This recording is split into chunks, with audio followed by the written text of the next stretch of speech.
Okay, my name is Robert Byrne, B-Y-R-N-E. I'm the Chief of Police for the City of Garfield Heights. At approximately 9:30 p.m. last night, our officers received a call of shots fired at 4838 East 86th Street in Garfield Heights. When our officers arrived, they were directed to the driveway of that address where there were two victims lying in the driveway. The first victim was a 17-year-old male, Manuel Lopez, and his sister, 19-year-old Giselle Lopez. Both of them suffered several gunshot wounds. They had to be extracted from that area and taken to a place of safety. Officers performed CPR on Manuel, and Giselle at the time was conscious and breathing. They were transported to Marymount Hospital and Metro Health. Manuel was pronounced dead upon arrival at Marymount, and Giselle underwent surgery at Metro Health Medical Center, and she succumbed to her injuries shortly thereafter. After approximately a 4-hour standoff, our officers arrested Matthew Nicholson, age 29. He was just charged today with 2 counts of murder and 3 counts of domestic violence. And right now we are currently working on obtaining the rest of the 911 calls and body cam video. That's what I got. There's a reference in the report that he was a Homeland Security employee. What have you been able to sort out as far as that goes? Lieutenant Petrick, do we know? I don't know that he actually worked for them or if he was contracted, or he worked for a company that was contracted with them. Private company that was contracted out. Okay. So was he what he did there in his role? Preliminary reports say that he worked as a private security guard. Sir, would you please go up there so we can hear you? Preliminary reports as of right now say that he was a private security officer and he did security work as he walked into the front entrance and was checked out by these guards that make sure you're not carrying any kind of weapons inside. That was at the federal building downtown? We're still checking into it, but that's what some relatives were told us that. Can you give us your name, phone, and title? Lieutenant Petrick, Robert Petrick.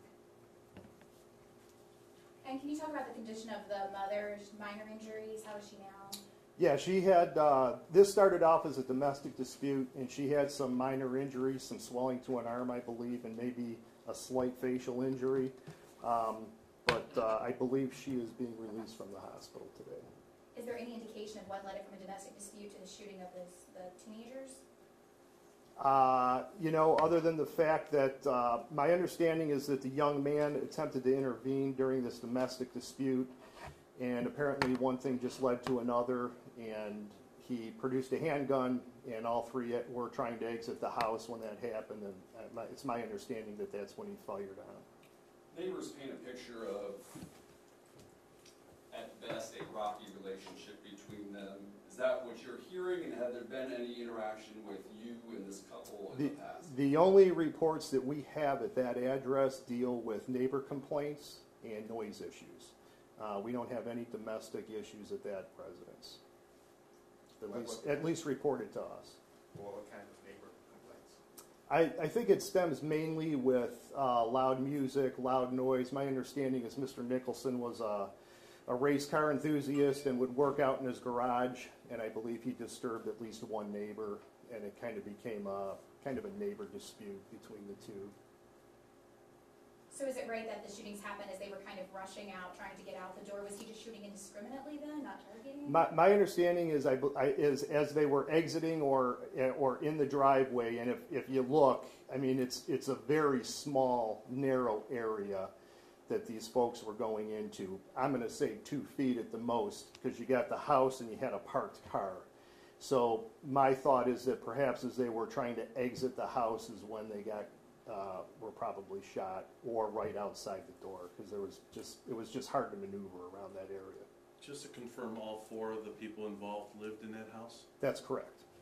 And they lived together? Or That's correct. Mr. Nicholson and the victim, America Polanco, were live-in boyfriend and girlfriend, and the children were her children.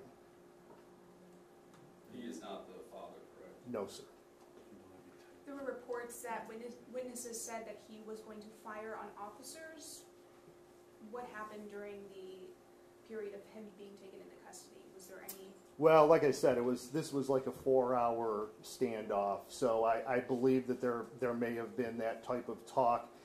We actually, one of our lieutenants, Lieutenant Todd Vargo, is a CIT officer, crisis intervention officer, and he and the suspect's mother made immediate contact with the suspect and were in constant conversation with him throughout the night.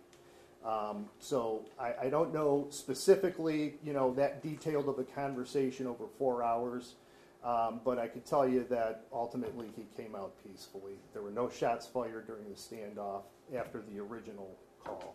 What was his state of mind throughout those conversations over that 4-hour period, talking to both officers and his mother? My understanding is that obviously initially he was pretty hyped up, but as time went on and as he was talking, and again, I wasn't privy to those conversations, that ultimately he did calm down.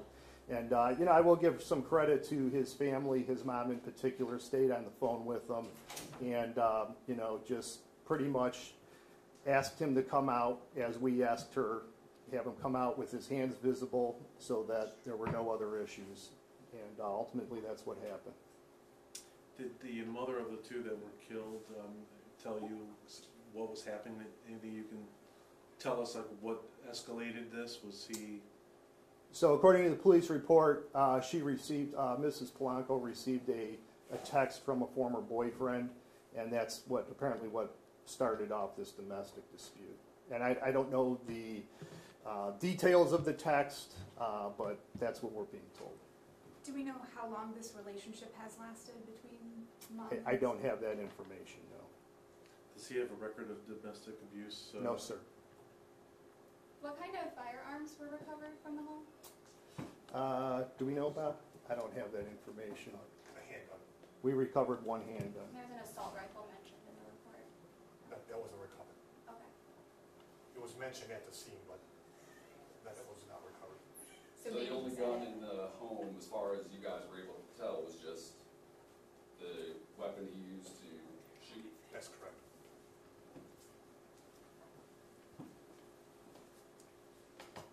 We good? During that 4-hour period of the standoff between the time the police arrived and he actually gave himself up, was he just in the house on the phone? Is that what was going on? Yeah, that's my understanding. I mean, we had the house surrounded pretty quickly, so we were pretty confident he was in there. We knew that he didn't come out until he walked out that side door. And like I said, we don't know exactly where he was at in the house, but he was on the phone pretty much constantly with a 3-way call between his mom and our lieutenant. Has he communicated motive, feelings, anything to you? No. So did someone call before the shooting to get the officers there? No, I believe the first 911 call we got was a report of shots fired. Are there any other children involved or have lived at the house? I believe there is an older son who is in the military in Louisiana. I believe he's on his way home. Is there any indication Nicholson previously worked for law enforcement? I don't believe, I don't know. He was wearing body armor at the time he surrendered. Yes. Was that part of his quote-unquote uniform? I as a don't know security that officer? either. Don't know. What caliber was the handgun? 9mm? Do we know? 45.